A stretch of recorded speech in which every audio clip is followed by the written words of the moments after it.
On October 9, 2009, a new post appears on Flickr by a user named John Malouf. He discusses the images that he purchased 3 years earlier while he was looking for pictures to illustrate a book that he was writing about Portage Park, which is a park in Chicago. Little did he know that these pictures were going to become way more than illustrations in a history book. They are at the source of one of the most inspiring stories in recent times, the story of Vivian Maier.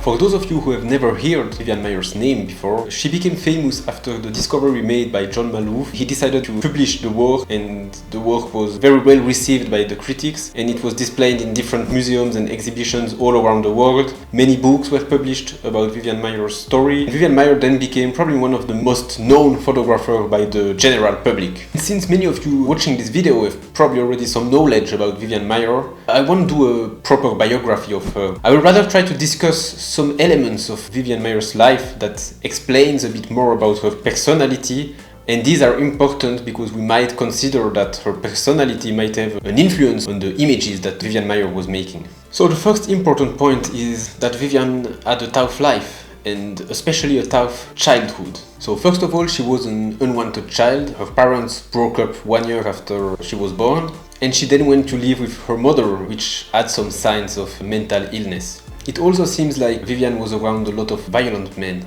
Vivian's father might have beaten Marie, which is Vivian's mother, and when they went to France, as you can read in the biography, they lived with an aunt in their familial house, and the aunt's husband was beating the aunt up. There are no proof of that, but it's not impossible that Vivian might have also been the victim of this violence, because they left this house only 2 years after arriving there. And some testimonies have stated that she was quite keen on saying that she had been around a lot. While she was in France, Vivian socialized quite a lot with other kids and with her cousins, but once they went back to New York, she was not going to school, and it doesn't seem like Marie, Vivian's mother, was trying to help her socialize with other kids. So it seems like overall Vivian's mother did not really help her having a normal life. And I think that Vivian was quite affected by the fact that she was coming from a family where things were not happy all the time.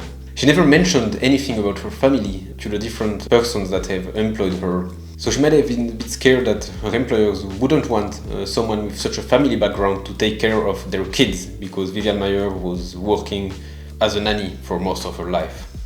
Another point that is worth mentioning and that might explain some parts of Vivian's story, it is not very attested yet, but some commentators think that Vivian Maier might have suffered from some mental illnesses. One of these illnesses, and this is maybe the most attested ones, since we have pictures of her room, is that she was suffering from compulsive accumulation. So her room was filled with huge stacks of newspapers, with only small pathways allowing to wander through them. And this compulsive accumulation syndrome explains why we found more than 9 tons of her personal items in different storage that she couldn't pay at the end of her life. Another interesting thing about Vivian Maier is that she is often presented as an amateur photographer that just happened to be a genius with creating powerful images. And this is wrong. She even tried to professionalize herself. In the 50s in New York, she had a studio and she was shooting portraits for different people. And when she arrived in Chicago, she kind of dropped that idea of becoming a professional photographer, and she just embraced her career as a nanny, while still shooting street photography whenever she could. So now that I have raised enough points about Vivian's life that I think are important for the following discussions that will happen in this video, I will now talk about the different questions that the discovery of the work raises before discussing the work in itself. First one that I'm asking is, could we ascribe Vivian Maier's work to outsider art because of the fact that it was discovered after her death, which is often the case with outsider artists that don't see the necessity to put their work out for the public to see it. And other characteristics of outsider art are the lack of technical expertise about the art that they are producing. And also a lot of outsider art was created by persons suffering from mental illnesses, which seemed to be Vivian Maier's case. I think that to answer this question would be quite difficult because technical mastery she has it, and her pictures are technically on par with the great masters of photography of the mid-century. The only thing that would tend me to say yes is the fact that she never published her work and that she was suffering from mental illnesses. You might be wondering why this question of ascribing an artistic category to Vivian Maier's work is important. And I think it's important because if she was really an outsider artist, then the selection of the work that is now being displayed would have been maybe completely different. So what I was saying is that if we had categorized Vivian Maier as outsider art, then maybe the people that are selecting which parts of the work of Vivian Maier are being released would have acted differently. They might have given more importance to the works of Vivian Maier that are more fitting to this outsider art category, such are, for example, her works around newspapers. She had a fascination for newspapers and even maybe an obsession about them. In the end of her career, people found hundreds of negatives of just newspapers of the day, pictures that were taken in her house where she was stocking all of those newspapers. So, for example, here we can see those photos. You look at them from maybe the point of view of academic photography, and that the things should be in focus and that the things should tell a story and so on. Maybe they are not that interesting, but if you look at them from the point of outsider art, where the mental illness is clearly playing a role, I think, in the works that presented because of this obsession that she had for those newspapers and for keeping them, then it becomes a whole different work. So this leads me to my second question regarding the selection and the curatorial aspect of Vivian Maier's work. The pictures that we see have been mostly selected by John Malouf, who discovered the work of Vivian Maier. But it would be interesting to know that what would that have looked like. It would probably be more powerful than it is now, for the simple reason that a book is often the highest form that you can present your pictures in. A single photograph doesn't tell as much as a book tells. A book allows you to affirm your style, or to tell a story from a start to an end, or to regroup works that are similar according to your own subjectivity. So it's a bit sad not having been able to see that. And this leads me to a bit of a provocative question, but if we consider the highest form of photography as an art form to be a book, and the selection process being a very important part of the artistic adventure that a photographer goes through, is Vivian Maier really an artist? If she only took the pictures but she didn't select them and edit them and decide in which order they should be seen by the public? You can let me know what you think about this provocative question in the comments, but it's interesting to see the questions that are asked by Vivian Maier's work, such as which place should the selection process take in the importance that we ascribe to an artist. Another thing that I asked myself when learning about Vivian Maier's story and about her work is about the importance of the discourse that comes along with an artist's work. What would have Vivian Maier said about her work that could help us understand it better and appreciate it more? And the last set of questions that I asked myself are of course ethical concerns. Is it morally sound to release an artist's work without its consent? Vivian Maier kept all of this work private, and maybe the reason for that was simply that she did not want people to see her images. It also leads to the question about how we should act the next time that something like that arrives. Should we let the people that discover the work publish it? Should we refrain from publishing the work? Should we set up a committee of art specialists to curate that work and to make sure that it fits as much as it can the work that the artist himself would have published if he had the opportunity to do so? It leads to a huge set of different questions, and I think that's why Vivian Maier's work is so interesting. And the last question maybe is, how does this whole story affect the value of Vivian Maier's work? Some people will probably judge it more positively knowing the story of Vivian Maier. So this also asks questions about the different factors and different things that we take in consideration when ascribing value to an art piece. But I don't want to spend too much time asking questions and half answering them. But I just thought that these were questions that could raise your curiosity and that could maybe sensitize you to the different questions that philosophy of art can ask. And after discussing all of these questions, I think all of you are waiting for one thing. It's for me to show you the work of Vivian Maier.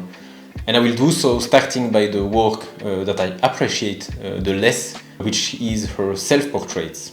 So one of Vivian Maier's obsession was taking pictures of herself using the different reflection that the city offered her. And to me, it's honestly not the most mind-blowing work that she ever did, even though I like a lot of those self-portraits. I'm quite sure that these works wouldn't have been featured that much if Vivian Maier didn't have such a story that comes with her. If she was just a regular photographer, I don't think that the self-portraits that she made would be put forward that much. I don't really like them because I think that photography-wise they are not bringing something very new. As I have said, the ones that I'm showing you, they are still beautiful images and they are very nice self-portraits, but they just don't do it for me. Maybe it's just a subjective feeling, and maybe someone in the comments will tell me that he's mind blown by the self-portraits of Vivian Maier and that's the most amazing part of her work. Which is something I wouldn't agree with, but everyone has its own opinions. Some interesting thing that we can see from these images is the way she dressed. She dressed in a way that was a bit at odds with the way women dressed at that time. They were dressing in a more seductive manner, basically. Vivian Maier's style is very formal. She's dressing with very long coats that are not very feminine. This is kind of logical in a way because she was also not fitting to the gendered expectations that society had towards women at that time, which was to become an housewife. Vivian was part of the few women that were not living this life and which were independent, and this might explain this difference in style. And this very formal style is also interesting because it contrasts a lot with the empathy that we can feel when we look at Maier's work, and especially when we look at her pictures of children. I don't want to discuss those self-portraits for too long, since it's not the thing that fascinates me the most about Vivian Maier's work. So I will now discuss what interests me about her work, which is her street photography. So regarding her global street photography, she was shooting mostly pictures of people that were outcasts of society, but she also was shooting some pictures of wealthy individuals. And I don't know if you also feel that way, but it seems like she had a bigger proximity and maybe a bigger emotional connection with her subjects when she was shooting outcasts of society. When she's shooting wealthy individuals, or at least people that are looking wealthy, we don't know if they are, she is putting sort of a distance between her and them, and they are displayed in kind of a cold manner, a bit like Lisette Model would have been doing around that time as well. And when she shoots people that are outcasts of society, it's a bit different. She seems to convey a lot of empathy. And that's the reason why she would probably belong to the humanist movement. So with regards to the street photography, as I have said, we can see that when she is displaying people that seem to be wealthy, there is more of a distance that's created. This is also a distance that's created with the looks that the people are giving her. And maybe those looks are due to the way Vivian Maier was dressing that I have described before when I was talking about her self-portraits. You can see here as well, people are from the side and then they are turning the head, which gives them some kind of a cold look, or a judgmental look. Here is another example of her way of depicting people with wealth. She's taking more of a distance. There is for once something in the foreground. There is a bit more distance, there is no eye contact as well. Vivian also had a lot of images like that, that's just showing maybe gestures or close-ups of people, quite interesting as well. Then there is also the use of reflection in her street photography. For example, this image that I really like with this middle bar that's almost creating two different pictures. A really interesting composition, I think. Here I don't feel like comparing her too much or speaking about her inspirations, because this would be a bit too approximative since we never knew who could have been her inspirations. The only one that I will mention here is Henri Cartier-Bresson, because at the time when Vivian Maier was interesting herself to photography, it's quite sure that she encountered his images. I think her work shares some similarities with the work of Cartier-Bresson, especially the work that she did taking pictures of architecture. She's playing with geometry in a way that is a bit similar to Cartier-Bresson. Even though I would say that Cartier-Bresson plays more with rounded shapes than Vivian, who is playing more with straight lines and straight figures. And now it's time to discuss my favorite part of Vivian's work, and it's the photography that she did with children. And here again I'm gonna do a bit of pop psychology, let's say. Don't take this too seriously, but this focus on children might be due to two reasons. The first one being the fact that Vivian might be feeling like her childhood has been stolen away by her mother, who was clearly not capable of raising a child. And maybe it's also due to the different men in her life that have shown her how cruel humans can be. It's to kind of catch back on the childhood that she never had. So this focus on kids seems to be telling us something about the photographer as well as about the kids that are being displayed. And here it's time for me to maybe make a little comparison with Helen Levitt, which is shooting similar images as the ones that Vivian Maier is shooting when it comes to focusing on kids. So Levitt was a photographer that shot many pictures of kids, also in countries that were affected by war. And one of the characteristics of Levitt's images is the fact that the background, which is often used only as an indication maybe of the social class of the subject or maybe of where the situation is happening, here the background becomes kind of a playground. We can see the kids that are playing with it on many of Levitt's images. And I think that Vivian Maier's images are sharing this matter of fact. And Levitt's images were often looking a bit like a stage in which the kids, which were actors, were acting. It kind of looked the same on Vivian Maier's images. It is known that she was liking a lot going to the movie theater, watching new movies, so it's not surprising if some of her images at least have a cinematic feeling, probably like this one, for example. The background is transformed here and it becomes a stage in which the kids are acting on it.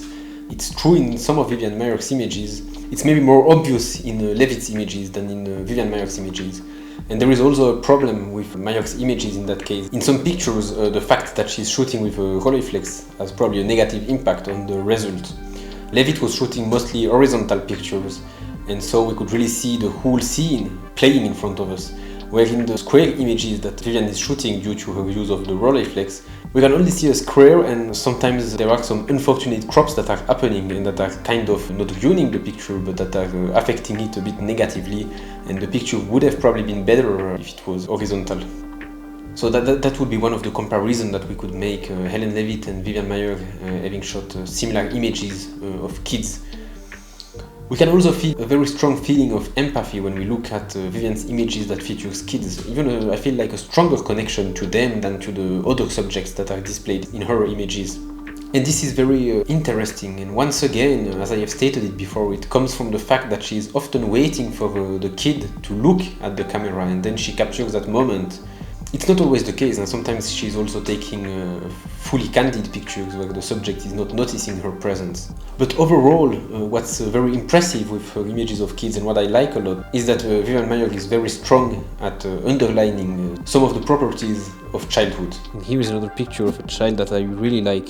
I think maybe it's one of my favorites from Vivian Maier because it tells so much about childhood. It tells a lot because there is first of all the curiosity of children that is illustrated here with that kid looking in the box to see what's inside. And there is also ingenuity that is illustrated with the kid using this piece, I think it's a piece of wood, to be able to climb on it and to see what's inside the box. So I think that this picture metaphorically is telling a lot of different things. It can be interpreted in many ways, but it's really it's one of my favorites from Vivian Maier because there is a lot of the elements that I like from her work. And there is something also interesting about Vivian Maier's images is that often the subject takes the very central place of the image. She's not trying to use it as an accessory that gives some human life to the image. She's really putting it as the focus of the image, and this is why we can see that Vivian Maier is probably a very humanist photographer. This focus on her subject is not a necessity, and there are some images where we can see the background as well. But a lot of the time, when not used as a stage, at least in her pictures with kids, the background is not important. The background is sometimes even blurry or just a wall or something. It's really the subjects that take all of the viewer's attention. And it is with those images that I think we will conclude this video. Those are really truly amazing because I think that they are illustrating the perks and maybe also some of the weaknesses of being a child. It's a very interesting work, not only because it's aesthetically pleasant, but also because it tells us a lot about our condition of humans. And that's why Vivian Maier is bringing, I think, an important contribution to humanist photography, and also that's one of the reasons why I think that her place is well deserved of being a famous photographer of the mid-century. Some people are claiming that Maier's images wouldn't have as much success if the story wasn't that inspiring. Maybe they would have less success, but this wouldn't mean that they are less powerful. The images are there and they are really good, so I don't know why we shouldn't appreciate them. It is true though that we can only be curious about what her work would have looked like if she was the one deciding which images are published. So regarding Vivian Maier, don't hesitate to open the debate in the comments. If you don't like her work, for example, explain us why you don't like it. It's perfectly normal that maybe you are not sensitive to her work and that you think that her work is only acclaimed because of the story that's behind it. I would like to see different opinions in the comments. It's always interesting to exchange with you guys. And of course, as always, if you have liked this video, if you have spent a good time watching it, if you learned new things maybe, you can leave a like. And if it's not the case and you hated it, you can also leave a dislike. I don't really mind it. If you want more videos like that, you can subscribe because there will be more coming, and the next ones will be on a bit less famous photographers than Vivian Maier and Suzuki. And I think that's all for this time, so see you guys next time. Bye!